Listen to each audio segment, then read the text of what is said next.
Good morning, and thank you for joining us on this SAG-AFTRA live stream on YouTube. To stay informed about all of our live stream and video events, we invite you to subscribe to this channel. You can go ahead and do that right now, SAG-AFTRA on YouTube. Today, we present the President's Task Force on Education, Outreach, and Engagement live stream, A Return to Work, Putting Protocols into Practice.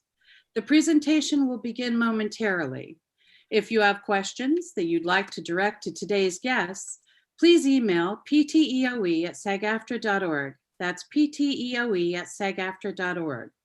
We'll be pausing throughout so that our ASL interpreters, Justin Maurer and Maria Bassani Santa Maria, can trade off to ensure that we have consistent interpretation throughout the presentation.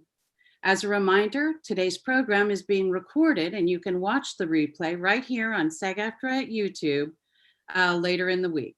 Now, please give a warm welcome to today's host, SAG-AFTRA President, Gabrielle Carteris. Thank you, Pam. Thank you. Hi, everybody. Welcome. I hope that you are all staying safe. We have a full house today, and I'm joined. Before I begin, I just want to say I'm being joined today by SAG-AFTRA's Executive Vice President, Rebecca Damon. Hi, Rebecca. And our National Executive Director, David White. And I wanted you all to know how grateful I am for their partnership. We would not be here right now to walk our members through what I believe is actually the single most important agreement we've signed in decades without the tireless work of both Rebecca, David, and Cameron couldn't be with us here today, but also with Cameron. It's been yeoman's work and it's been great work. So the work of our other member leaders and our dedicated staff as well, it's been really quite moving actually. So as you know, this week, SAG-AFTRA, along with our sister guilds and unions and one of the largest employer groups, the AMPTP, formally agreed to and adopted, oh, sorry, somebody's at my door, you guys. I'm so sorry about that. Formally adopted safety protocols guiding our return to work. So the final protocols are based, sorry on this, guys. The final protocols are based almost entirely on the Safe Way Forward safety protocols that were released actually in June. So for the health and safety of all of our members and other production staff, we're going to follow these guidelines. It's imperative. This is not something that you can choose to do. You must do it in order to make sure that we are able to go and maintain the protections. I also want to recognize and thank our sister union partners with whom we developed these protocols. Many of you know that we worked with the Directors Guild of America, IATSE, the Teamsters. To them, I thank them all for this tireless work that we did. I'm talking through days and weekends. I also want to thank our leader members, our health, safety, and immunology experts, and the employers with whom we worked to finalize this agreement. It has truly been an amazing experience and has been really actually a satisfying collaboration. You can find both the final industry-wide agreement and the Safe Way Forward protocols on the SAG-AFTRA website. That's again, SAG-AFTRA.org/return to work. Now we know, and I know how painful it has been to be out of work. And since the COVID crisis first began, it has been quite a journey. Charting a safe path back to work has actually been our #1 priority. So there's still a lot of work that has to be done, and we'll be keeping you informed as we continue to nail down every last detail. It will be fluid. We're going to see and discover things through this process, but I'm hopeful and I'm proud of the progress we have made. And I hope that after today's presentation, you'll feel the same. So before we dive into today's presentation, I just want to give our National Executive Director, David White, an opportunity to say a few words. David? Great, thank you, Gabrielle, and good morning or afternoon to everyone who's joining, depending on where you are in the world. We hope this finds you safe and your families and loved ones safe and well. Let me echo just great appreciation for the member leaders and our staff who worked on this, a couple of whom I'm going to name in a moment. But to begin by letting everyone know that this is a process that we've been dealing with since the start of the pandemic, but really in earnest to develop these safety protocols since late April, early May. and in the negotiations with the AMPTP since June. And it was something that we all hoped to complete by the end of June. But it turns out keeping people safe in a production environment is terribly complicated. And it actually took us this long to negotiate these details and to ensure that our members would be safe on a set. So this is tremendously important. We're so glad that people are joining to make sure that you have the information that you need. It is science-based, as you will learn. And I cannot express enough the appreciation that we have for the sister unions and guilds who participated with us. You may hear some of this in the presentation, but there were moments where each of us stood up for one another and held strong for the priorities of our union. So our performer and broadcaster and recording artist community here, we're talking about performers, but we stood strong with the members of Teamsters, IANSI, and the Directors Guild, and they did the same for us at very key moments. And it was only through that solidarity that we were able to push through and to get done what we needed to get done. So on behalf of the staff, my sincere thanks to Gabrielle as president and the Blue Ribbon Commission that you had put together that was at the ready to review all of this and to speak on behalf of members, and Rebecca Damon, who provided tremendous leadership on that group, along with our other member leaders. And as I think about the work of our staff, I want to begin by giving great thanks for the one who will be presenting these protocols to you today, Duncan Crabtree Ireland. He is our COO and our general counsel, and at a certain point took the lead in this, working with Ray Rodriguez, our chief contracts officer, certainly myself, and a wide number of our staff who contributed throughout this process, including Cedric Jackson, who is our industrial sanitation person, and a number of folks whose names you would recognize if you deal with our contracts team at all. This was an incredible group effort, and Gabrielle's correct. This was work in the evenings, late at night, on the weekends, early in the morning. Everyone did whatever it is that we had to do to bring this home. And now that we've brought it home, we want to make sure that it's communicated well to you. So with that, let me introduce our general counsel, our COO and general counsel, Duncan Crabtree Ireland, who will be presenting to you today. Thanks, David. Thanks, Gabrielle. Really appreciate that, and excited to be presenting the details of the return to work agreement today. As you pointed out, David, this started out as a process we thought was going to be a lot faster, and instead it became took over 3.5 months to get this agreement reached. But I think it is really important and far-reaching, and it's going to allow for a resumption of work in a way we haven't seen yet. And I know that's something that our members are extremely excited about. Before we launch into the detailed pieces of that, I do, first of all, going to put up a slideshow as my custom. Anyone who knows me knows that without a slideshow, it wouldn't be a Duncan presentation. But I do want to just note that throughout everything that we're talking about, it's important to recognize that this is not about creating an environment that is 100% safe. There is not, during this time of COVID, a situation where we can guarantee safety, or that producers or anyone else can provide for 100% safety. So in everything that we're doing, it's about mitigating the risk and reducing the risk of COVID infection in connection with employment.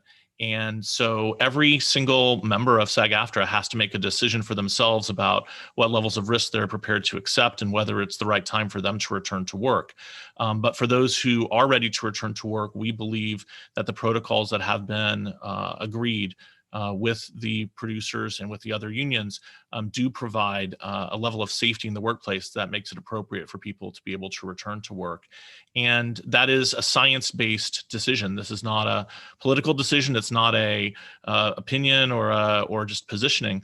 This is based on guidance and advice that we've received from the epidemiologist that is consulting with SAG-AFTRA, renowned epidemiologist, Dr. Jonathan Fielding, and also the numerous other epidemiologists and industrial hygiene experts who've consulted with us and with the other unions that have been part of this process. So without further ado, I'm just going to launch into the presentation. As you can see, it's called Return to Work, Putting Protocols into Practice. And there are four major topics that we're going to cover that we're calling the keys to safety in this presentation. And there'll be a lot of details, so I'll try to go quickly, but not too quickly. And my apologies in advance to the ASL interpreters. If I'm going too fast, someone will let me know, hopefully. The four major areas that we're going to touch on as the keys to safety are, first of all, and preeminently, testing. And we've listed it 3 times because it's so important. Testing, testing, testing. The testing protocols we will discuss in detail, and without having testing, it really is impossible, especially for performers, to return to work in an environment of safety because of the fact that there are limitations on performers using PPE, personal protective equipment, and also having physical distancing when they're performing on camera. So we'll talk a lot more about that. Second of all, there is the zone system. This is the mechanism that works in combination with testing to help make sure that performers and others who are particularly vulnerable on set are protected and that access to them is limited as much as possible, so to prevent the spread of COVID. Third is personal protective equipment. I think everyone hopefully is aware of the scientifically established benefits of using PPE, and that is enshrined in the safety protocols as well. Obviously, performers will not always be able to use PPE, so a lot of the protocols are designed around helping protect performers and others during those times when PPE can't always be used. And finally, COVID compliance supervisor, which is a person who is specifically charged with overseeing COVID protection measures on the set and making sure that other people who are busy doing their regular jobs aren't the ones who are responsible for also making sure that the COVID protocols are followed and enforced on set. So first of all, let's talk for a minute about testing. Our testing protocols are based on science, and we have established through a number of models that have been prepared by our epidemiological advisors. It is clear that testing does work to minimize the risk of the spread of the virus on set. And for anybody who wants more details on this, there is a document that's available on our Back to Work site at sagaftra.org/back-to-work. It's called the Safe Way Forward. It's a joint document that was prepared back in June by the 4 unions that we've talked about. In part 2 of that document, there's a detailed explanation of why testing works to minimize the risk of virus spread on set, and showing the results of over 200 scenarios that were modeled by the epidemiological advisors to determine what the testing schedule ought to look like. Most performers, as far as the testing schedule goes, will be tested prior to starting work, and then 3 times per week during the time that they are working on the production. So almost everyone who's going to be working on the set, really everyone who's going to be working on the set, will be tested prior to starting work. And then there is a variation in the testing schedules depending on what zone you're in and what level of risk you might be subjected to as part of your work. Performers are all part of Zone A. We'll talk about the zones in a minute. And so performers will be tested 3 times a week unless there's an exception, either more frequent testing, perhaps for various reasons we'll talk about, or in rare occasions, there might be less frequent testing for other specific reasons that we'll talk about. To be clear, producers are responsible for paying for testing. There is no scenario in which performers should be paying for their own tests. Also, performers should not be put in a position of having to use public testing facilities like government-provided tests that are provided for free. It is the responsibility of the producer, the employer, to pay for the cost of testing, and that is what you should experience. If you have any problems along these lines, please let SAG-AFTRA know so that we can address it for you.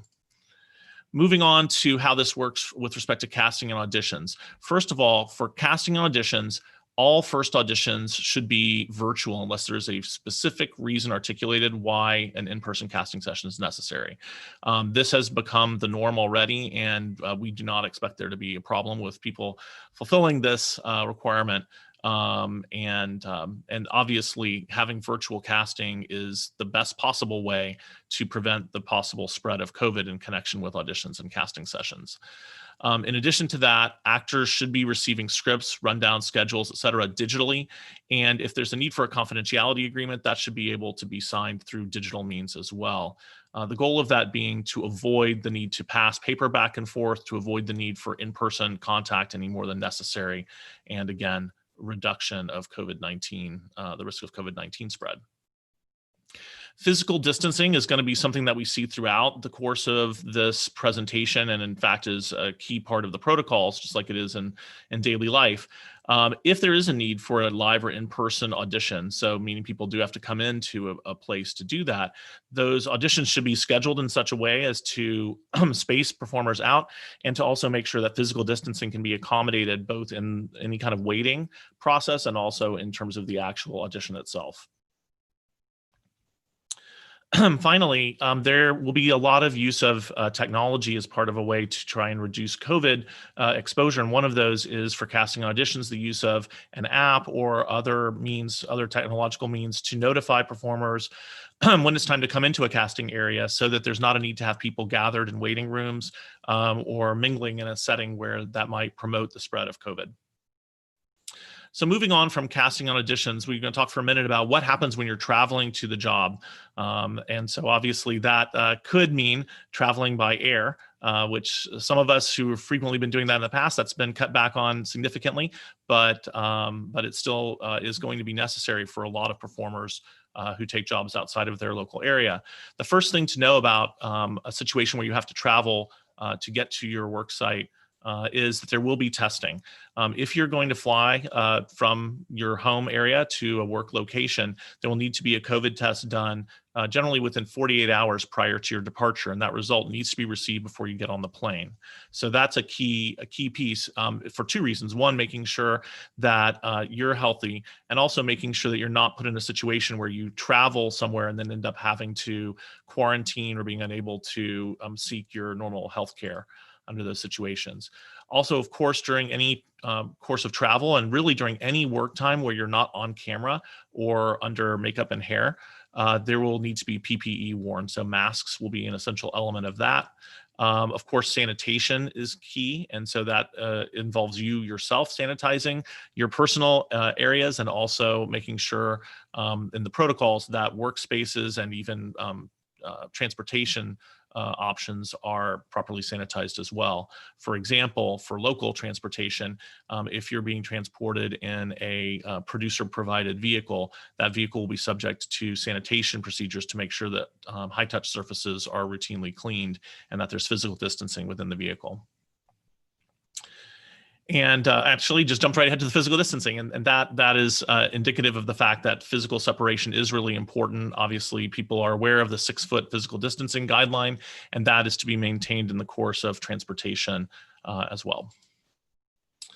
Now, let's talk about the zone system, because this is a crucial element and works in conjunction with testing in order to make the work environment as safe as possible. So what you see here is a graphical depiction of what zones A, B, C, and D might look like. We're going to talk about what each one is for a moment. I do just want to note, this is just a sample, of course. Different sets will be configured in different ways. And so they won't necessarily be circles. They won't necessarily be nested within each other in this exact way. This is just to help explain the concept. So zone A is the first of those zones. And zone A is where you will find performers, anyone who has to work in proximity to performers, and anyone who would be working without PPE and without physical distancing at any time during the course of production. So that means, of course, all of the actors and other performers who might be present on set, including background performers. It also includes, for example, hair and makeup people who would need to be working in proximity to those performers while those performers aren't wearing PPE, because of course it would be difficult to have makeup done while wearing a mask.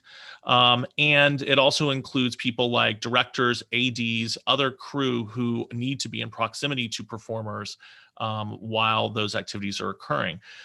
Do want to mention and emphasize that the number of people in Zone A is intended to be limited as much as possible. So anyone who can do their job without being in proximity to performers while they're not wearing PPE or physical distancing should not be in Zone A. Those people should be in Zone B. And that is the responsibility of the producer to identify who should be in which zone, but that's the understanding. So that's what Zone A is. It's the sort of the central zone of the hot set where performers and those who have to work with performers will be found. Let's move on to Zone B. Zone B is often going to be an area that surrounds Zone A, although it doesn't necessarily have to surround Zone A. It can be really anywhere. And this includes people who might interact with performers, but would do so while wearing PPE and maintaining physical distancing. So some examples of that would be wardrobe, the wardrobe or costume department, as well as the props department, and a whole bunch of other crew who may be involved in carrying out activities that don't require direct contact with performers, but do require them to be in proximity to the hot set. And so the testing requirements for Zone B are different than they are for Zone A because of the fact that they interact with performers in a different way. And the level of risk to performers is lower because of the lack of interaction without PPE or physical distancing. And I don't know if that means that I should pause for a moment for a transition in interpreters, or if I just keep on rolling. So if you can give me an indication, that'd be great. Okay, I think that's what's happening. So I'm going to just take that as my pause and continue on, if that's all right. Moving along then to Zone C. So if you are an aficionado of the Safe Way Forward document, you will know that, that Zone C is something that doesn't show up in the Safe Way Forward document. This is the subject of some continued discussions with the company since the time that document was published back in June. Zone C is really intended for people who work in settings that are separate from the set, but who might on occasion have incidental contact with people who work in Zone A or Zone B. So examples of this would be like workshops where there are carpentry or electrical activity going on off-set that then have pieces will be brought to the set. It includes people working in a production office who don't come to the set itself, people like that. The testing protocol for Zone C is also a little bit different than it is for Zones A and Zone B. To be clear, all of the people in all of the zones will receive a pre-employment COVID test, but Zone A is the most frequent, with standard testing being 3 times a week. Zone B, standard testing would be 1 time a week, and Zone C, standard testing would be once every other week. Then we go on to Zone D, and Zone D is really limited to people who work entirely remotely from the set. So that would be people who work at home, for example, and don't ever come to the set or to a production office or work in an online environment. There are some other descriptions than that, certain office workers who work for the studios, et cetera. But in essence, those people are not people who interact with people on the set or in Zones A, B, or C. And I do want to note that if anyone from Zone D or Zone C were to need to come to the set, they would need to undergo the testing protocols that are applicable to Zone A or Zone B as appropriate. So there's also going to be health screening. So in addition to COVID testing, there will be on a daily basis a health questionnaire that will be asked of people coming to the set. And there may also be temperature screening depending on the producer's individual protocols. So some of the producers are going to use phone apps as a way to do this pre-screening to simplify it before performers arrive on set. So you may be asked to download an app, or they may provide you a link where you can use your smartphone to go and answer these questions. They should be very basic questions, probably questions that all of us are somewhat familiar with now, about whether you are experiencing any symptoms of COVID, whether or not anyone in your household has tested positive for COVID or experienced any symptoms, or if you yourself have tested positive for COVID, things like that. And you'll be asked those questions on a daily basis as a way of making sure that if somebody is experiencing symptoms, that they do not end up coming to set and potentially infecting other people with COVID. So the one way that will happen is through this health screening app. There may be other ways. In some cases, there may just be a paper-based questionnaire when you arrive at the set, but did want to alert everyone that it's likely that a number of productions will use the app for this purpose. Okay, we already covered that. So when you arrive at the set, what's going to happen? Well, first of all, you're going to need to do a check-in process when you arrive at the set. All sets are basically going to be closed sets in the sense that there should be no visitors on set who don't have a legitimate business reason to be there.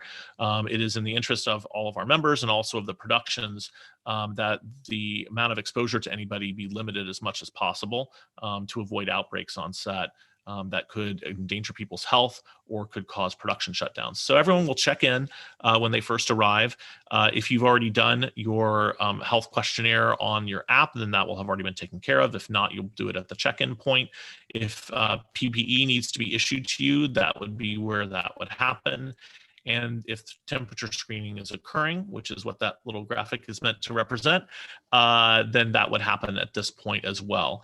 And you will see that the COVID safety team, which is a specific team of personnel on set indicated in this graphic by the little crosses on them, are the ones who are responsible for carrying out those COVID safety procedures and making sure that that's happening consistently with everyone who's arriving on set. So let's pause to talk about personal protective equipment for a minute. First of all, it's important to note that the return to work agreement requires the producer to provide personal protective equipment to everyone who's going to be working on the set. So when you arrive, they should be providing you a mask, a face shield if necessary, etc. If you have your own equipment that you want to wear instead of the PPE provided by the producer, that is possible, but it must be approved by the COVID supervisor on set in order for you to do that. And the intention of this is that really people need to wear appropriate PPE. This is not an environment where people should be wearing bandanas or handkerchiefs or things like that. We want people to wear well-fitting cloth face masks, et cetera. It doesn't need to be N95 masks or anything like that, but it does need to be something that's really suitable for a full workday in an environment, a safety conscious environment. And that's the responsibility of the COVID safety supervisor to enforce. In addition to that, I do want to just note, in accordance with the return to work protocols, this and a whole bunch of other things, these are steps that are required. So you are required to wear PPE. You're required to wear a mask on set whenever you're not on camera or having your makeup or hair done or something that would prevent you from being able to wear your masks. Otherwise, just like the rest of the cast and crew, or the rest of the crew, everyone needs to be wearing masks during the time that they are on set. Continuing on, let's talk for a minute about the COVID compliance supervisor.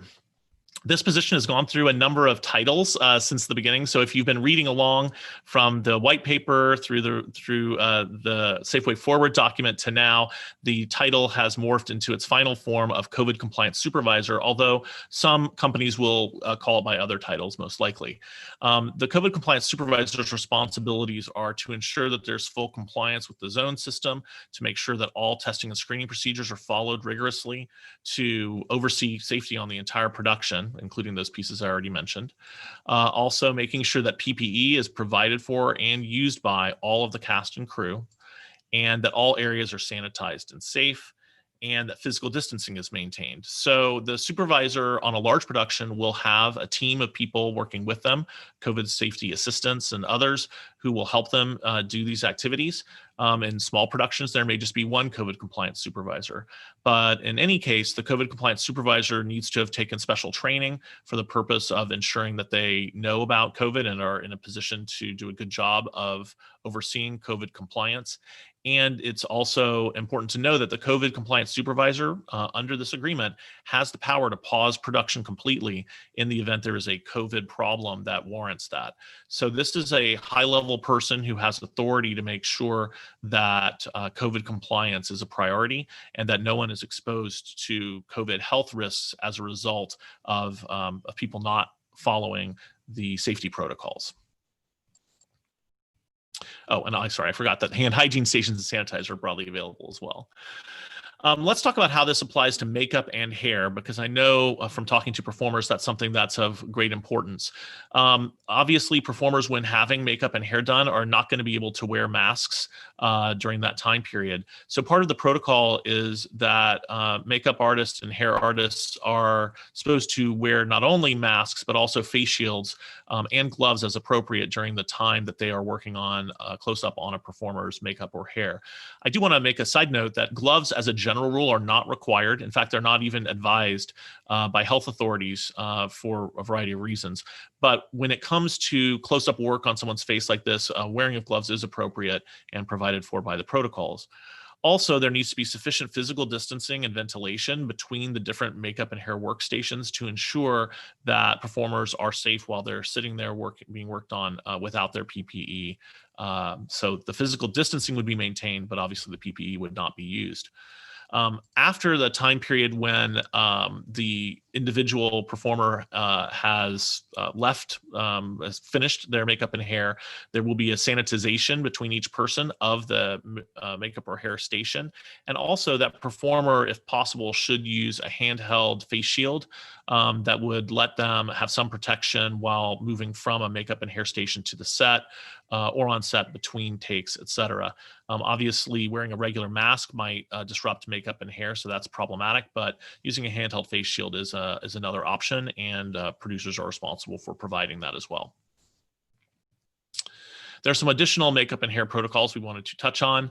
I've mentioned already that the makeup artist must have full PPE at all times while they're working on performers. And there will also be hand hygiene before and after working on each individual's hair or makeup. And the idea is to strictly limit the amount of time when PPE is not worn by performers. So makeup and hair should be done as close in time as possible to the actual move to the set for the performer to perform. In addition, there are protocols requiring that specific makeup and hair tools be assigned to each performer and not shared between performers. That if you have non-disposable items that are going to be used, that they must be cleaned with appropriate disinfectants that are approved by the EPA for COVID safety between any uses. And that all supplies need to be kept in individual cast bags for each individual that's being worked on, so as to avoid any chance of inadvertent exchange of tools or items. In terms of costume and wardrobe, we have some specific protocols for that as well. The wardrobe department areas are generally going to be designated as Zone B because of the fact that for most wardrobe purposes, performers will be able to wear PPE and maintain physical distancing. But if there is a need for costume or wardrobe personnel to work in close proximity to performers, then they'll be designated as Zone A. Only the wardrobe department personnel will touch wardrobe items until they're provided to the performer as a way of making sure that the amount of contact is limited and that the chance of any COVID through contact is reduced. And each performer is going to have their own costumes and outfits separated so that they don't come in contact with the costumes and outfits for other performers, again, as a way of preventing any kind of COVID transmission. We also have a requirement that the items of wardrobe have to be disinfected between each use and before they're provided to the performer with CDC-approved chemical solutions and methods, and that performers will need to have a separate private area to receive a costume or item and maintain appropriate physical distancing. And if a performer is being dressed by a costumer, PPE must be used, of course. We also have a requirement that the producer plan in advance for things like wardrobe fittings and other access to the wardrobe and costume department so as to avoid overcrowding by performers in the costume and wardrobe areas. And as part of that, there's a provision stating that cast should be booked as early as possible so as to have more time to get measurements or to do other things necessary to prepare for their costume and wardrobe needs. And if there are items of costume or wardrobe that can't be disinfected using regular protocols, it's important to note that quarantining can be an acceptable alternative. By quarantining, we mean taking those wardrobe items and leaving them unused and untouched for a sufficient period of time to assure that the COVID virus will have degraded due to the passage of time and not be infectious.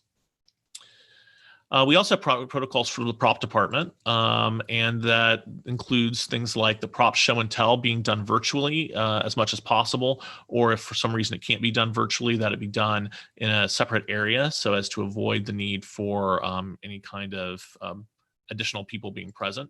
That only members of the props department will touch items until it's clear what's going to be provided to the actor. And that any set pieces, props, and surfaces that performers are working on or with will be sanitized before and after use. Additionally, when it comes to on-set food, we're going to talk about food for lunch and meals in a minute, but for on-set food, all of the food safety protocols that apply for COVID prevention also, of course, must apply when preparing food for use on set. And there's a recommendation that multiple setups be prepared for purposes of ensuring that the amount of contact with those food items on set is minimized. Also, personal effects of performers should remain with the performer at all times, except when personal necessity items on set are maintained in their own designated safe area so that other people don't touch them and so that they're kept individually separated. And finally, any kind of stunt equipment, mats, pads, etc., are to be cleaned either by or under the supervision of stunt personnel, because obviously it's really important that in the cleaning of those items, there isn't any degradation of the items, and that whatever cleaning methods are used are consistent with the items themselves remaining functional for their safety purpose. So now let's talk for a moment about voiceover, ADR, and looping protocols, of which there's a specific section in the return to work agreement. First of all, if you are doing voiceover, ADR, or looping, you have the right to ask the producer to consider letting you work from your home or personal studio if you have one. The producer is not required to agree, but they are required to consider that request in good faith. Second of all, any kind of recording booths that are used for voiceover, ADR, and looping must be cleaned between each use by a different performer. So every time a performer comes in or out, the surfaces in there need to be cleaned. And also those confined spaces must have 100% air exchange by either ventilation to outside air or filtration. And the filtration, there are specific standards. I won't go into them all here, but they're listed in the return to work agreement. And voiceover, ADR, and looping performers should be provided digital scripts wherever feasible, so as to, again, avoid the unnecessary exchange of paper or contact between people. And in the event that contactless sessions are possible for individual or solo voiceover, ADR, and looping, meaning a session in which there's no significant contact between the performer and any other person in the process of arriving at, doing their work, or leaving the studio, then those contactless sessions don't require COVID testing on the part of the performer any more than a session done at home or in their own personal studio would require that.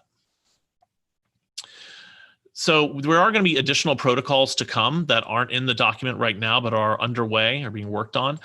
We have agreements in the document to discuss additional protocols with the AMPTP for group voiceover, ADR, looping, and group singing. Those are areas that need some additional work and will be the subject of a supplemental protocol. In addition, protocols for work and smoke and work and airborne particulates. So there are currently studies being done that are close to completion on the question of the impact of work and smoke in connection with COVID particularly. And so we are eagerly awaiting the result of those studies to inform further protocols as it relates to work and smoke. In addition to that, there are other protocols that we've already published. So you can find these on our Back to Work site at sagaftra.org/back-to-work. Those include protocols for singing, and we have additional protocols that are also forthcoming, including protocols for other contract areas such as commercials, music, etc., and protocols for other work categories, including stunts, dancers, etc. And yeah, so those are our protocols. We want to also talk a little bit about eating on set. As you can, this graphic does not imply that there is not to be eating on set, because of course, as people, we all need to eat. But what there won't be are open tables full of food that are just for people to come up and grab. There won't be buffets. There won't be self-service. There won't be shared utensils. Instead, the protocol specifically call for individually packaged meals that don't require any sharing of utensils or service stations, lineups for buffets, or anything like that. So that's how those will be provided. Those meals may or may not be hot meals, depending upon the logistical capability of providing hot meals in an individually packaged form, but they will be nutritious meals as required under our contract and provided by the producer. There will also need to be physical distancing maintained during times while people are eating. So there's a specific provision requiring that eating areas be provided that have enough space to allow for 6-foot physical distancing between all the members of the cast and crew while they're eating. This may result in meals being done in shifts rather than being done all at once in order to enable sufficient space for physical distancing during meals, but nonetheless, that will need to happen. Okay, continuing on. We want to talk a little bit about rights and responsibilities that you have both under labor law and also under the return to work agreement. If you feel unsafe on the set, you have the right to raise your concern with production. That includes speaking to the COVID compliance supervisor. That would be a great person if it's a COVID related issue to direct that to, or one of their assistants. There is a specific provision in the return to work agreement that requires the COVID supervisor or one of their COVID safety assistants to be on set at all times Doesn't mean they can be everywhere at all times, of course. So you may have to find them. On the call sheet, there will be a mobile phone number for them and also for an anonymous reporting hotline. So you should be able to get in touch with them as needed. And that would be a great place to report any concerns, but because they have the ability to take immediate action to resolve those concerns. Obviously, there may be times when you, for whatever reason, don't want to or don't feel comfortable raising your concern directly with the COVID supervisor. And in that case, and even if you have raised it with the COVID supervisor, please contact SAG-AFTRA to let us know what the issue is, and so that we can assist in addressing it if needed. Obviously, we may or may not have a field rep on set at that particular moment on that particular production. But if you alert us to a safety problem, then we can address it. We can immediately reach out to production. We can have a field representative go out to the set if necessary, et cetera, to make sure that that issue is addressed. And the return to work agreement is a publicly released agreement. It's on our website, again, at sagaftra.org/back-to-work. Fair warning, it is fairly lengthy. It's almost 60 pages long, but in your free time, you're more than welcome to read it cover to cover, so to speak, and to know that all of the provisions in that agreement are mandatory, and you're absolutely within your rights to insist that they be enforced. And if they're not being, again, you can reach out to us and we can take action to help make sure that that happens. We will be providing also summaries of the agreement on that same back to work site. So those of you who don't want to read an almost 60-page agreement don't have to do that.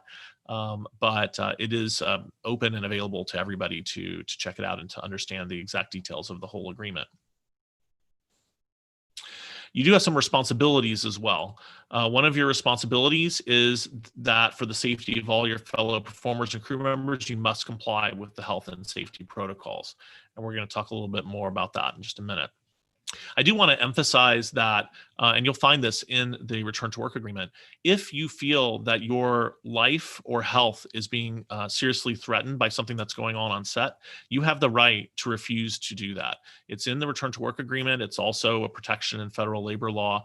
I urge you, if you feel like you're in that situation, to look out for your health and make sure that you feel confident in asserting yourself. I also encourage you to immediately contact the union on our Safer Set hotline. We'll give the number for that at the end of this presentation, and so that we can wade in and help you as well with respect to your concerns.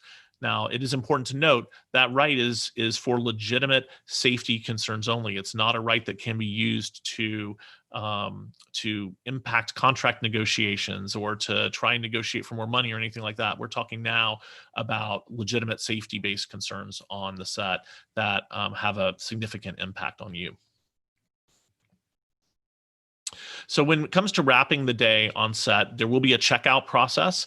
And for those who are continuing on in production and are on a regular testing schedule, that checkout process will in most cases also include a COVID test for your ongoing testing schedule. So if you're testing 3 times a week, let's say you're working a regular Monday through Friday schedule and you're being tested on Monday, Wednesday, and Friday at the close of work, then on your way out when you check out, typically that will be when a sample is collected for purposes of testing. Not everyone will be on that same testing schedule, so you may be instructed to report at other times for testing and at other locations as well. But we're expecting that that will be one of the most common ways that people on ongoing productions will experience that testing protocol. So there's obviously the question of what happens if you were to test positive for COVID.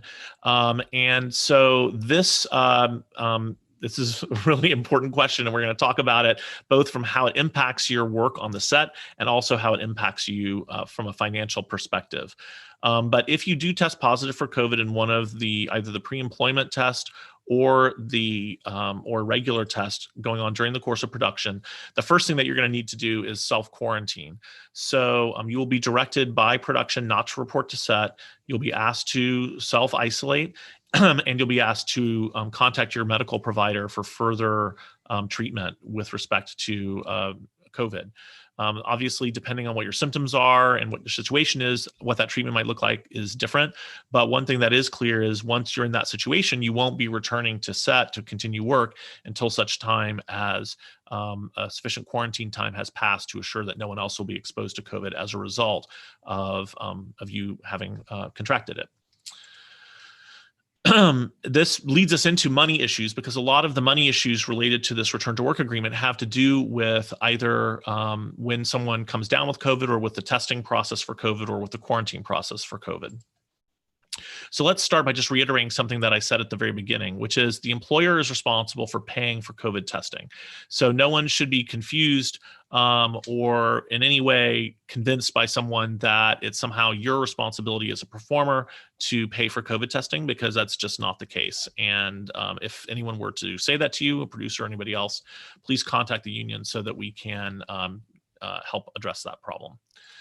For the time that you spend getting tested, there are in some cases specific compensation provided for that. So let's talk about that for a minute. So if there is a day when you are required to get tested outside your home and you're not already doing any other work for the producer, if you're a performer, other than a background performer, you will be paid a $250 stipend for that day for your testing time. That stipend is a 1099 payment. It's not a wage payment, and it is not subject to benefit plan contributions. And by the way, for those who might wonder, that is a standardized testing payment that applies across all of the unions. So DGA, IA, Teamsters, us, everyone with the exception of background performers who's getting paid will be paid that flat stipend rate. I do want to note that certain performers will not get paid extra for testing. That includes series regulars on television series and certain Schedule F performers. And that's in connection with their guaranteed production period. But performers will be paid that stipend if testing on a day when you're not already doing any other work. If it's a day when you're already doing other work for the producer, whatever that work may be, then the time it takes for testing will simply be added to your work time for that day, and you'll be paid in that manner. For background performers, there will be a $100 stipend paid, again, for any day that you are required to do testing outside the home when you're not doing other work for the producer on that day. However, there is a special provision, and I'd like to take a quick moment to just acknowledge two things about this special provision regarding benefit contributions for background performers. Number one, I want to just particularly acknowledge that the other unions, the DGA, IA, and Teamsters, really stood with us in solidarity in making this contribution happen, because as I mentioned, there are no benefit plan contributions on this payment for any other worker in the industry other than background performers. But because these contributions are so important for background performers' ability to qualify for health coverage, we were able to all stand together on that point. And it was actually a very moving moment when the representatives of the DGA, IA, and Teamsters made it clear to the producers that we would not have an agreement if we didn't reach agreement on this point. I also want to acknowledge that David White, our executive director, personally intervened to help make this happen. And this was a very tough sticking point, but it was due to those two factors that we were able to achieve it. And what it means is any background performer who tests, who then is subsequently employed on the project, will receive a benefit plan contribution for that $100 stipend that they're receiving, so that it will help them achieve alternative days eligibility if needed for the health plan. Continuing on, in the event that you were to test positive for COVID or have another COVID related event. So testing positive is one of them, but it's not the only one. There's actually 6 different categories of events that can trigger your COVID sick leave. One is yourself becoming testing positive or having symptoms. Another is if someone in your immediate family is in that situation and requires your care. And there's 4 other scenarios beyond that where this applies. There will be 10 days of COVID paid sick leave that can be used to compensate you for unpaid work time during those COVID events. And some of those are listed there on the slide. Any employee who goes on to COVID sick leave is entitled to be reinstated to their position so long as their position continues to exist. And for performers, what that means is so long as that position hasn't been recast or eliminated from the production. So if you have a role and as a result of a COVID incident, you aren't able to work, if that role is maintained and not recast, then you have a right to go back into that role. Obviously, if it gets recast, then that won't be the situation. So that's going to be a case-by-case determination. And with certain limited exceptions, employees who are required to quarantine or isolate at the request of the employer, or if required by law, will receive quarantine pay. So this is another area that was extremely hard fought in the course of these contract discussions, and actually was open until the very, very end of the process. And another one where David White was able to really personally intervene to get this addressed. But for the longest time, it wasn't the case. The companies were not prepared to make payment for quarantine pay for any series regulars or Schedule F performers on television series or feature films. And we were eventually, with those efforts, able to move them off that position so that series regulars who are paid on the lower end of the scale, as well as Schedule F performers below certain thresholds, will in fact be entitled to quarantine pay, even if that quarantine occurs during their guaranteed production period. And of course, the rest, all other performers who would be requested to quarantine or required to quarantine for those reasons would be compensated in accordance with the Schedule B weekly minimum for that time period. I do want to also note that as far as COVID sick leave goes, COVID sick leave is intended to replace income that you lose as a result of being unable to work due to COVID. It is capped. There is a maximum of $750 a day for that, and there's a maximum of 10 days, as it says in the first bullet point, of coverage per production, per producer. So it's an important income replacement tool for people who might test positive for COVID, but it does have certain limitations, although those limitations are significantly greater than what they would be under local law for sick leave that's been provided for under various local laws for COVID. Want to just go back to a topic that we touched on earlier. Actually, Gabrielle mentioned it at the beginning of the webinar, and I hinted at it in a previous slide, but I want to be more explicit about it. Safety protocols aren't optional. These safety protocols that are contained in the Return to Work Agreement are mandatory for everybody on set. They're science-based, and they're in place for the protection of everyone's life and health, and they only work if everyone participates in them. If anyone is not following the safety protocols, it undermines the safety of everyone on set, and all of the unions and the producers have agreed that that's simply unacceptable. So to be clear, the protocols are mandatory, and that means that with the sole exception of legitimate ADA-based modifications to protocols, there are no exceptions to the safety protocols, and everyone is required to follow them. And when I say legitimate ADA-based modifications to protocols, I do want to be clear. That means if somebody has a legitimate documented medical reason that they need a modification to the protocol, then that will be the subject of an interactive process between the producer and that individual and the union as appropriate. And I do want to be clear, no one's going to be exempted in a blanket way from protocols. If someone has a health condition that requires a modification, there'll be a modification. It doesn't mean that they will just be exempted. So that's what people should expect with respect to safety protocols. And I do want to be clear that anyone who fails or refuses to comply with the safety protocols can be discharged by the employer. And individuals who are in that situation should understand that the union will not be in a position to do anything about that. If you're refusing to comply with safety protocols, then the employer will be within their rights to terminate your employment, and the union will not be able to get additional compensation for you. The union will not be able to get you reinstated. So please be clear that everyone needs to follow the safety protocols. And if there is some justification for an ADA-based modification, that needs to be discussed in advance and cleared through the appropriate process for them. So in terms of how you can address concerns, questions, and get more information, number one, please contact us. We're here for you. You can reach us at the phone number listed here, 855-SAG-AFTRA. You can also email us at info@sagaftra.org, and we can try to address as quickly as possible any questions that you might have. I don't mean questions right now during the webinar. I mean just in general for going forward. Please always feel free to reach out to us and speak to us about your concerns. If you have an on-set emergency related to COVID, you should contact our Safer Set hotline at 844-SAFER-SET. And that hotline, by the way, is available for any kind of on-set safety issue, including harassment, et cetera.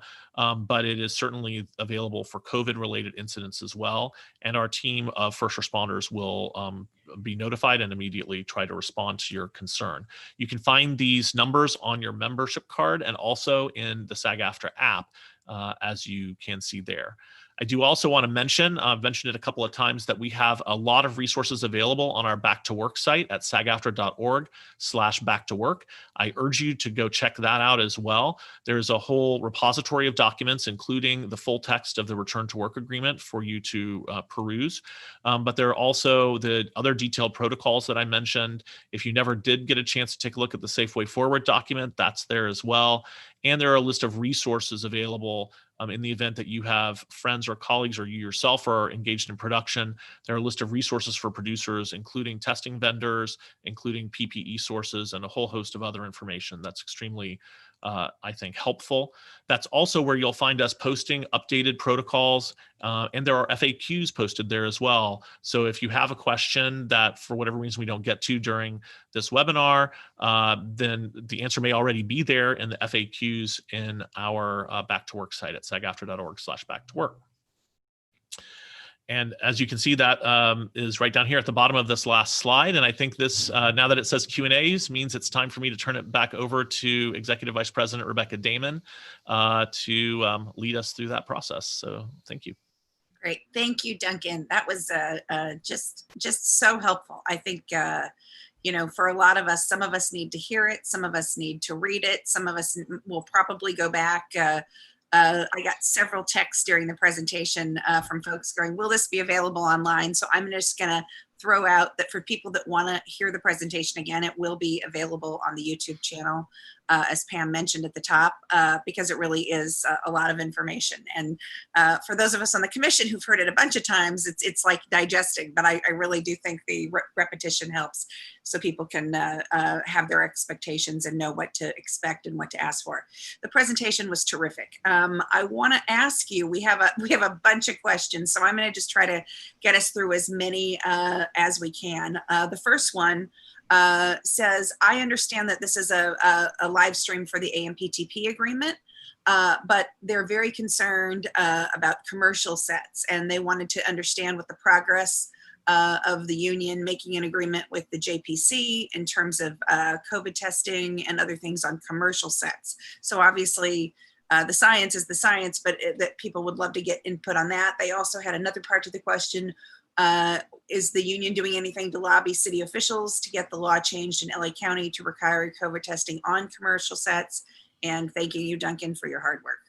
Oh, well, thanks very much for that. Those are great questions. So let's talk about commercials for just a moment. A similar process is going on right now with the JPC regarding commercials. However, it's a little bit more complicated because in the case of the AMPTP, all of the unions I mentioned, we all negotiate with the same negotiating partner, which is the AMPTP. In commercials, SAG-AFTRA negotiates with one entity, the JPC, and those other three unions all negotiate with a separate entity, the AICP. So we are coordinating our efforts, and we are trying to push forward basically similar protocols that would be adjusted for the purposes of the type of short duration productions that most commercials are. In the meanwhile, we're doing individual pre-production meetings with commercial producers on every single commercial that's being restarted, and huge kudos to our amazing commercials contracts team who are carrying that out along with the support of our safety team. And so that's happening now to ensure that there are adequate safety protocols on a commercial by commercial basis. That's sort of like an individual negotiation with each commercial production. But we do expect to have protocols that will apply on a blanket basis to all commercials as soon as possible, working jointly with those other unions. And Then I think I may have forgotten the last part of that question. I'm so sorry, Rebecca. Oh, you're muted. I'm sorry, Rebecca, I can't hear you because you're muted. It has to do with, sorry, we had, it's a day for doorbells and all the rest of it here, and New York car honks. What is the union doing to lobby officials to get the law changed in LA County to require testing on commercial sets? If you could talk about that. Absolutely. Actually, this is something that we're, again, working in combination with the other unions on. We do want to see the LA County health order changed. We were not at all pleased with the fact that there's this sort of mushy exception to testing for commercials, short duration, I might note, commercials and similar productions. We think that now evidence clearly shows that that's a mistake to have that kind of exception there. And we are working to try and get the LA County health officer to make that change. It hasn't happened yet, but we're optimistic that it will eventually happen. Great. Okay, so the next question is, how is SAG going to enforce protocols on productions that are allowed to go forward overseas in areas like Spain? Some productions are being given clearance to continue using actors through Global Rule 1, and even though the productions are using modified minimums and maybe versions of the Safe Way Forward. So no stewards means the responsibilities fall on performers to report violations and risk retribution while in foreign countries. Sure, that's a great question. We are applying the same standards to productions no matter where they may occur. So productions that are occurring in Canada, for example, productions that are occurring in Spain, we've got productions in Germany and the UK right now as well. We're using the same protocols from this return to work agreement. However, I do want to note the return to work agreement does contain provisions that acknowledge that some jurisdictions have lower community infection rates, and therefore the testing protocol might legitimately be adjusted for that. And so, for example, for productions occurring in Vancouver, BC right now, the community infection rate there is extremely low. So the producers and the unions have agreed to a modified testing schedule in Vancouver for Zone A personnel. This is with the advice and guidance of the epidemiologists, for 2 times a week testing instead of 3 times a week testing for Zone A, with the same protocols in place for Zone B as would normally be there. That's the same type of procedure we intend to follow with all of the foreign production that's occurring under Global Rule 1 contracts or under our full agreements. It is important, though, that performers who are going to travel outside of the country to work check in with the union before they travel, so that if there are concerns about a particular production, we can alert them to that. We're doing that proactively as well for known projects and where we know who the cast are, but it's just a smart move because obviously once you've traveled to that country, the circumstances are a little more complicated. They're also more legally complicated. So it's really in everyone's best interest to have that communication before performers travel outside of the country, but we are monitoring safety on those productions, and we do expect that all SAG-AFTRA members will be protected in a manner consistent with this return to work agreement. Great. We have a question about trying to become, actually we have a couple different ones, about trying to become a COVID officer. This person has a medical background and hoping to get the chance to work instead of a pop-up COVID company. Any advice that you might have, Duncan? Sure. I mean, I think people that do that kind of work and whatnot. Go ahead. Right. No, I mean, I think it's, SAG-AFTRA members who do want to be COVID compliance supervisors, and especially if they have any kind of medical background, that's fantastic. I know the companies are definitely seeking people with medical backgrounds to be part of that. And if you have both if you have production knowledge and a medical background, then you would probably be in high demand from the companies. You will be required to take a COVID compliance supervision certification course. And that's not something that we don't have a list at this time of approved COVID compliance supervisors or anything like that. The companies are handling that on a company by company basis, subject to the guidelines and requirements that are in this return to work agreement. But it's definitely possible for SAG-AFTRA members to do that if they take the necessary training and meet those qualifications that the companies are looking for. And we certainly would encourage that. As far as whether you're hired directly by the company or through a vendor, it is understood that the companies can use an outside vendor to retain their COVID compliance staff. Those people still have all the same responsibilities and the same authority, including the authority to pause production that I talked about. So it's really just it's just a question of the technicalities of hiring as to whether they go through an outside vendor or whether they hire you directly. Great. We have a question about indie producers that are not part of the AMPTP. Low budget producers that might have different things. Are they going to be following this or a different agreement? And there was a very similar question just in terms of, is there a variance or a rider for low budget projects? Sure. A couple of notes about that. First of all, we've been in communication with the Producers Guild and IFTA, the Independent Film and Television Alliance, almost during the entire time that we've been working on this protocol. So they're very aware of this protocol. And in fact, the Producers Guild a couple of weeks ago released their own set of protocols, which are largely consistent with the Safe Way Forward and this document. So our expectation is that low budget and independent productions will follow the same return to work principles that are enshrined in this agreement, with the exception, with the possible exception of the money items, which may be adjusted just the way scale is adjusted for certain low budget productions. There may be adjustments in how performers are compensated for testing, quarantine pay, or sick leave for that purpose. But if we're talking about the safety items directly, those safety items will be largely the same between all these different types of productions. And that's what performers can expect when they show up to set. If you show up to an independent or a low budget project set and you find that those basic safety protections are not in place, you should immediately contact SAG-AFTRA so that we can address that. The last thing I just want to note is there is a provision in the agreement that states that COVID-related costs that are specific to COVID won't be counted for the purpose of budget limitations. And that would be true also for purposes of like low budget contracts, et cetera. Those unique costs that are due to the pandemic, so that's like the cost of paying a COVID compliant supervisor, the cost of doing testing, special COVID sanitation, not normal expenses like just regular cleaning. You always had to do that. So that's normal. But any of those special costs, those won't be counted for budget purposes, so that COVID prevention and protection doesn't push a project out of its otherwise normal budget tier. And also so that there's no disincentive to producers to spend money on COVID prevention. Yeah, thank you, Duncan. We have a great question here in terms of young performers the traditional rules being followed, and wanting to know about studio teachers, and will they still be able to be with the child? Is there going to be any sort of separate classroom experience? Is this going to be different from set to set? And that kind of thing. So if you could kind of talk about that a little bit.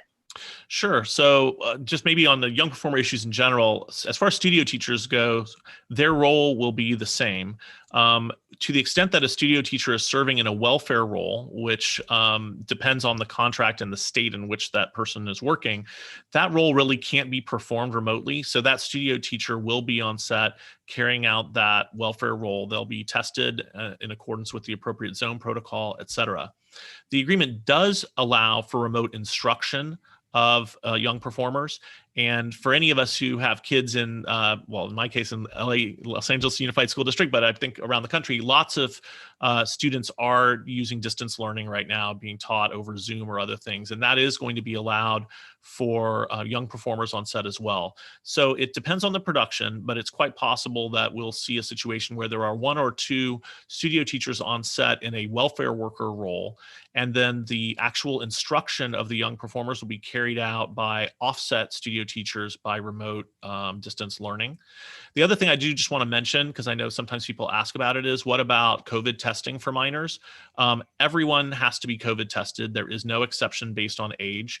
Even infants on set have to be COVID tested because infants can be vectors for COVID.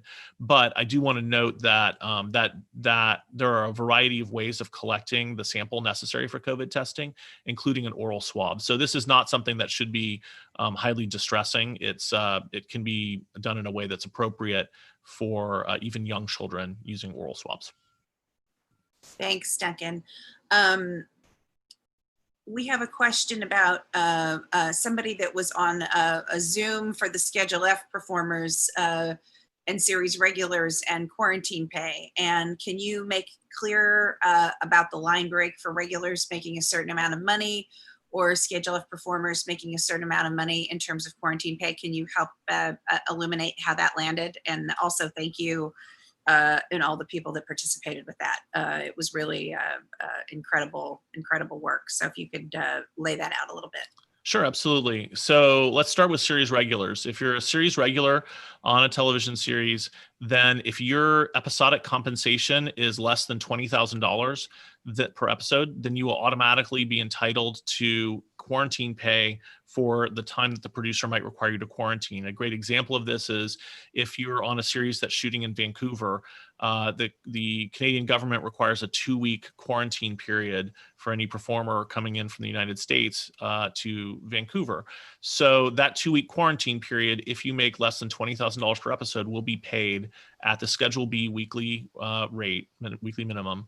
And if for whatever reason you do some work on some of those quarantine days, so instead of it being a full 2 weeks of quarantine, maybe you do some rehearsals by Zoom on 1 or 2 of those days, then that would be prorated. But all of the quarantine days when you're not doing any other work for the producer would be paid for at that rate. If you make $20,000 or more per episode, then you will need to individually bargain for how your quarantine pay is addressed. As far as Schedule F performers who aren't series regulars goes, that threshold is $40,000 an episode. So if you're a Schedule F performer who makes less than $40,000 an episode, you will also be entitled to the Schedule B rate for quarantining. And if you're working on a feature film as a Schedule F performer making less than $80,000 for that feature, then you will also be entitled to quarantine pay. If you're above those thresholds, then you will need to individually negotiate for how quarantine pay will be dealt with.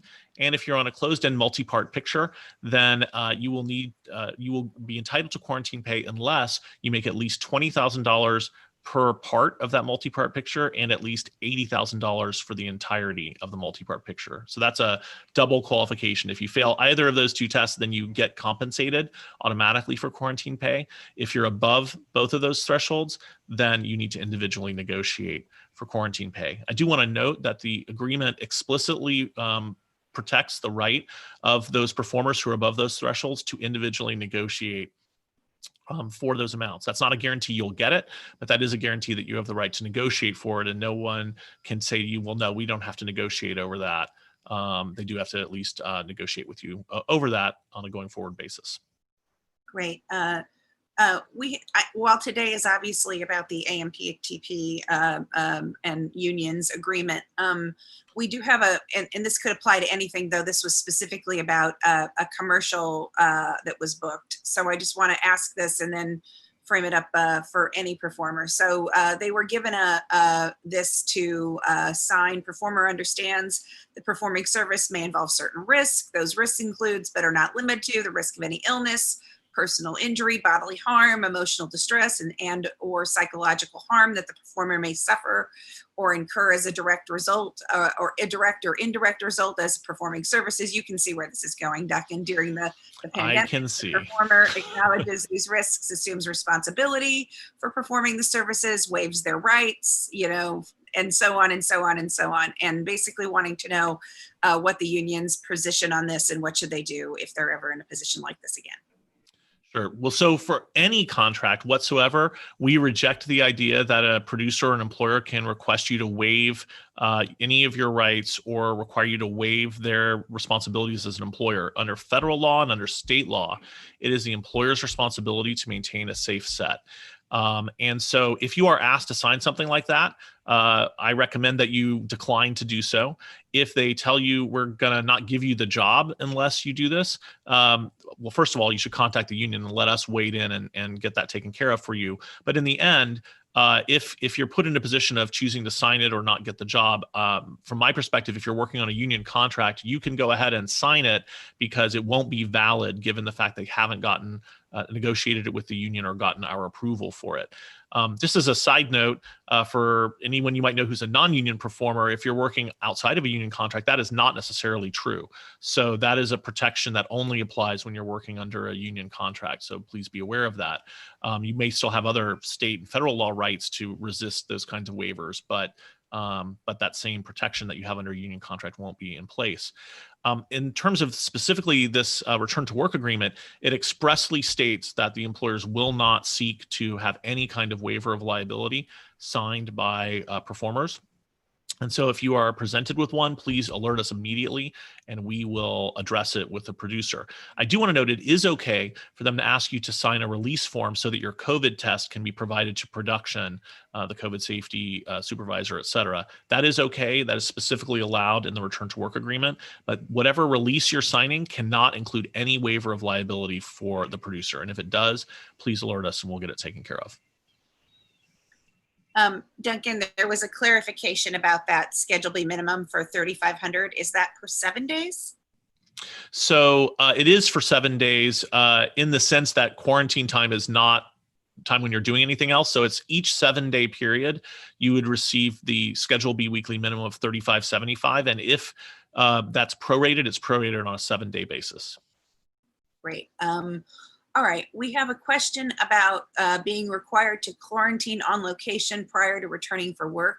And so is that when we are due the compensation for time under quarantine? That's what this person wants to make sure they understand.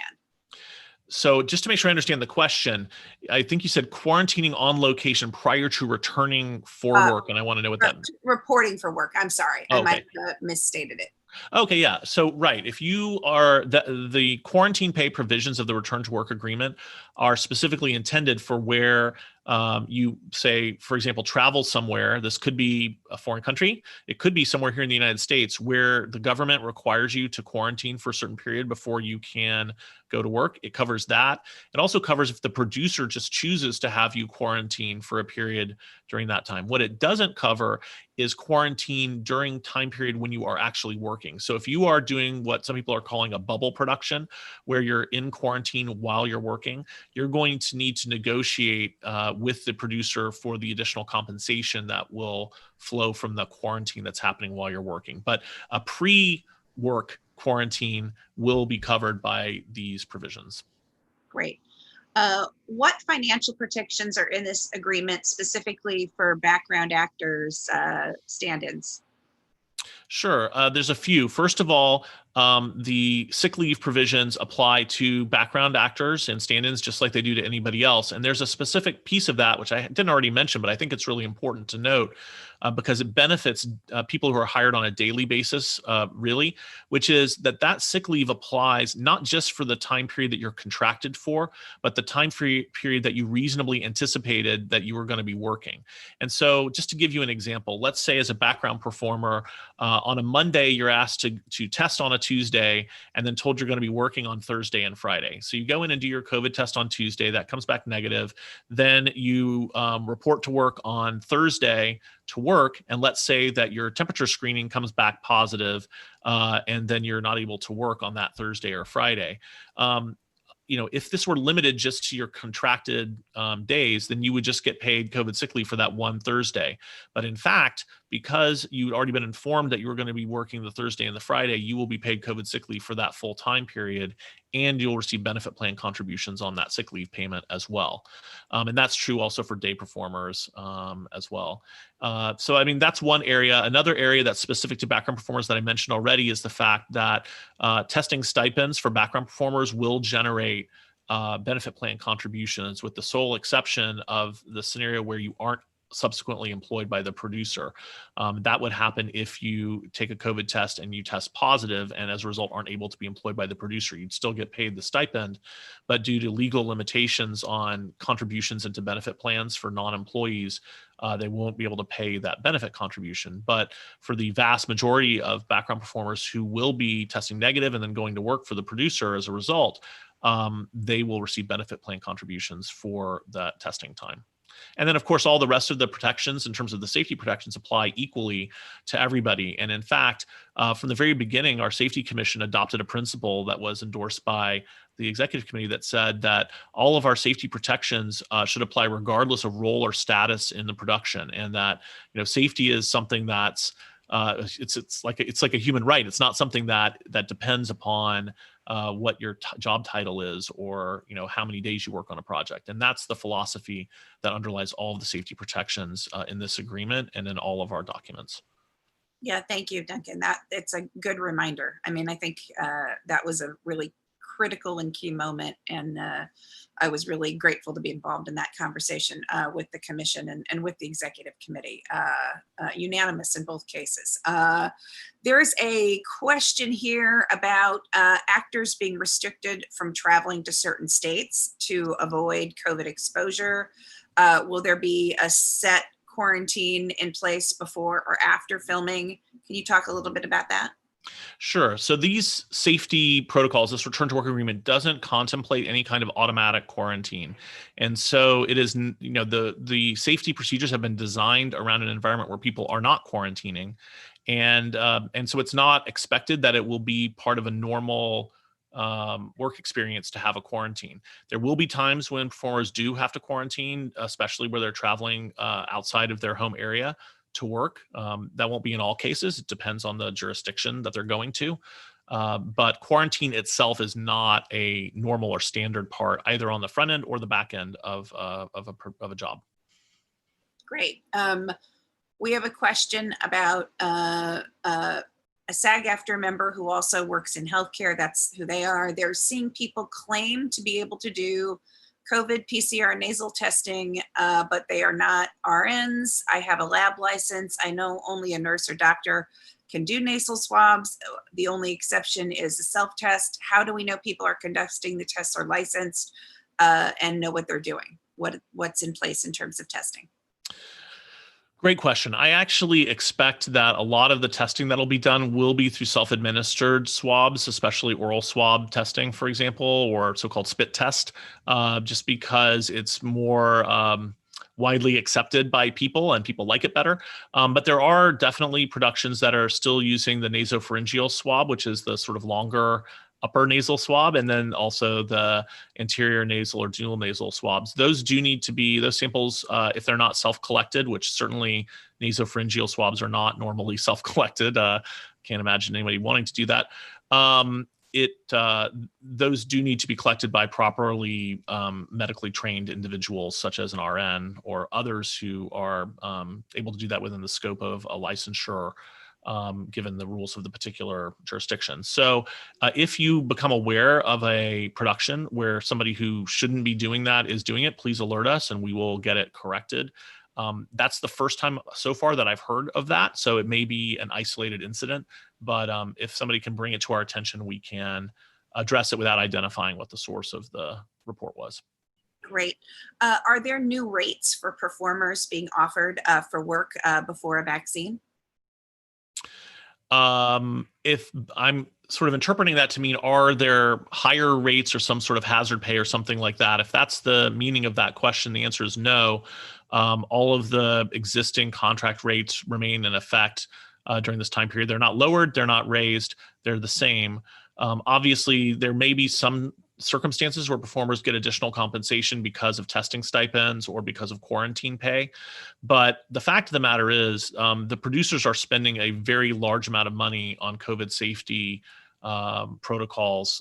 That's been independently estimated at between 20 to 25% of production costs in some cases.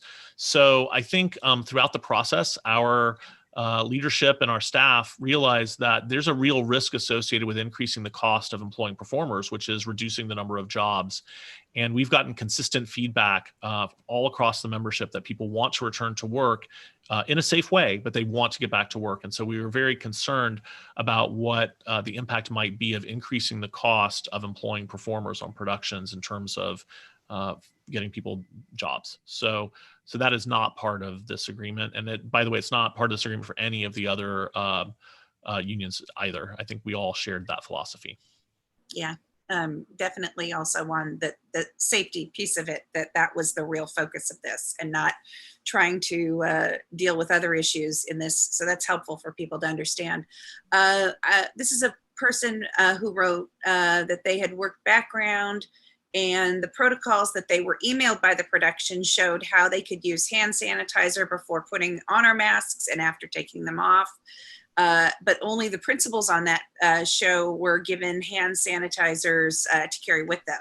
We were given sandwich bags, told to put the mask in the bag and then in our pocket. I've stopped doing that because I was only spreading whatever was on the outside of the mask.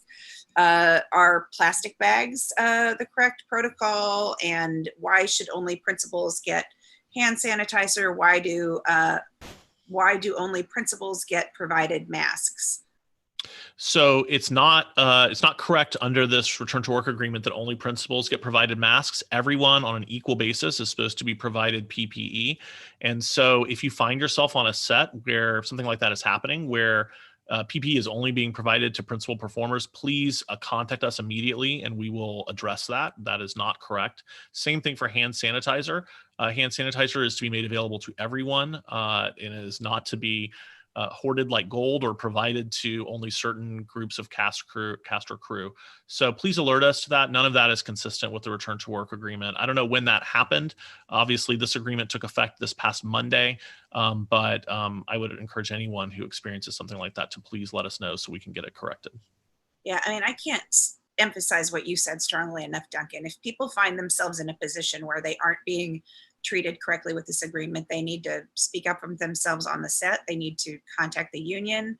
They need to do all that because, you know, all of this relies on all of us working together to make that safer environment. And I'm first off, that's terrible and wrong. And we can only step in when people alert us to it. So I'm hoping that the person who wrote that question will also follow up with us on more specifics. And if you find yourself in that situation, I mean, this is what the union is here for. I mean, absolutely. Can I just also say, I mean, if you felt comfortable, you could approach the COVID compliance supervisor on that set as well. But if you don't feel comfortable doing that, it's completely perfect for you to contact us and we can address it without identifying you as the source of it. So, so please don't hesitate to let us know about those situations. Yeah, absolutely. Do not, please call the union, call the safety the hotline. Don't wait to do that. The next question is, first, thank you for all your hard work and commitment to protecting everyone's safety. Secondly, can you specify if these rules, you mentioned the low budget productions, what about new media web series and low budget local commercials? And is there going to be a difference in the accommodations? And obviously you kind of covered some of that before, but I think they're kind of tossing in new media web series and all that. So I just want to make sure that we've given a full answer. Yeah, the same principles apply to all SAG-AFTRA contracts. Obviously, the implementation can differ because the circumstances might differ. So, for example, you know, on a large budget television series, you will probably have a larger COVID compliance staff than you have on, say, a web series, a low budget web series or something like that. But still, those core functions have to be carried out. And the safety level that's necessary is the same. I mean, the virus doesn't care whether it's a $100 million budget or a $10,000 budget. As a person, the impact on you is the same. So the principles are the same. And the implementation may vary based on those specifics, but the same concepts are there. And you should expect the same sort of experience as far as it relates to testing, as it relates to PPE, sanitation, COVID supervision, et cetera. I will just mention that for shorter duration productions, obviously a different testing protocol would be in place. If you're on a production that lasts 1 or 2 days, you're not going to have 3 times a week testing because you won't get to the point of 3 times a week testing. So we do have a specific protocol for short duration productions that takes that into account. But again, it's still under the same philosophy, which is the point of testing is to keep everybody safe on set. And so it doesn't compromise the benefit of the testing. Great.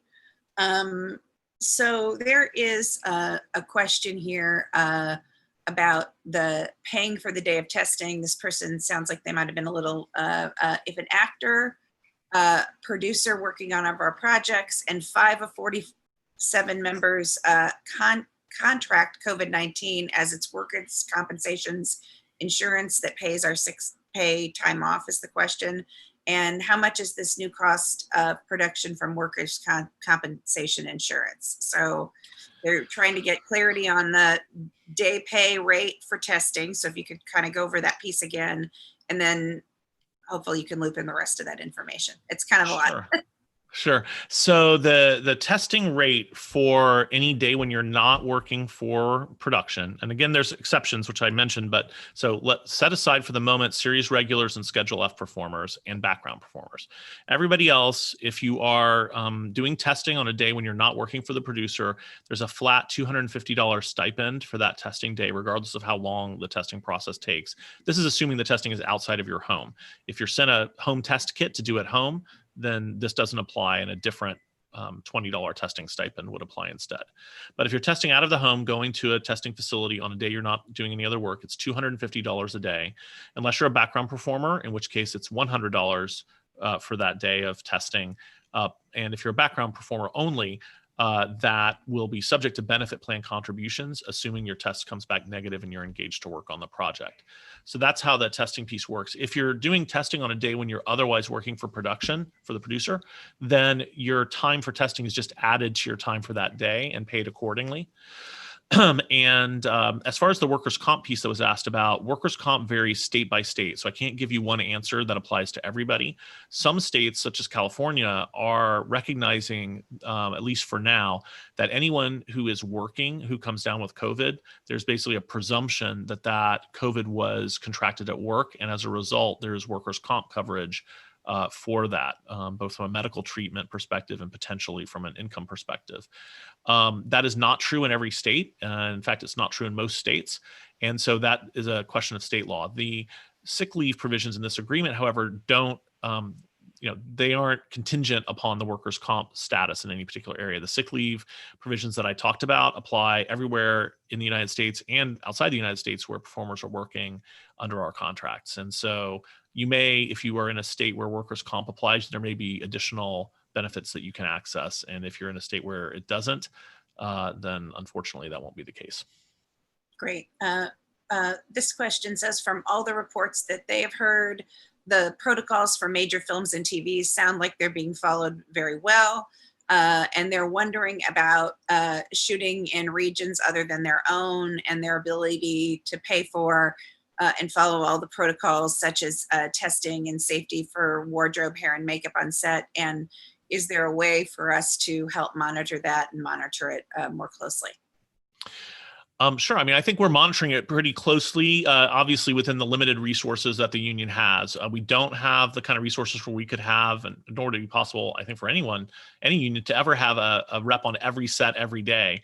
But we do have an incredibly dedicated and hardworking team of field representatives who are out on sets every day, going to trouble spots, proactively checking certain places.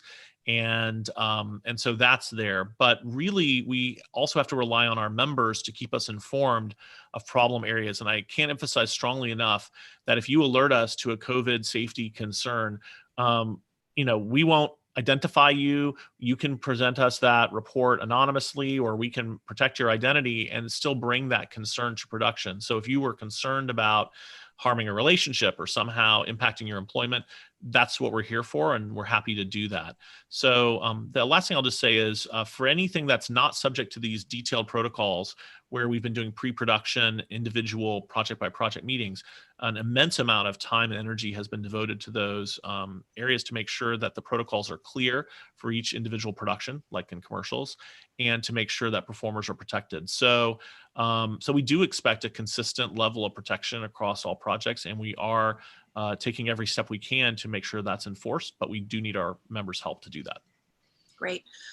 We had a question about travel and being able to travel with 6 foot distance, and it wraps into another question that we received about, being comfortable going to work because of the protocols, but having concerns about having to travel through airports, airplanes, and otherwise. And this person also includes something about the fact that they were able to self-drive much longer distance, but that might not be possible for those traveling outside the US. So any thoughts on that, Duncan? Yeah, I mean, I think the first thought I would just share is, and I think I sort of hinted at this at the very, very beginning of the presentation, but um, no set is going to be 100% safe and no process is going to be 100% safe.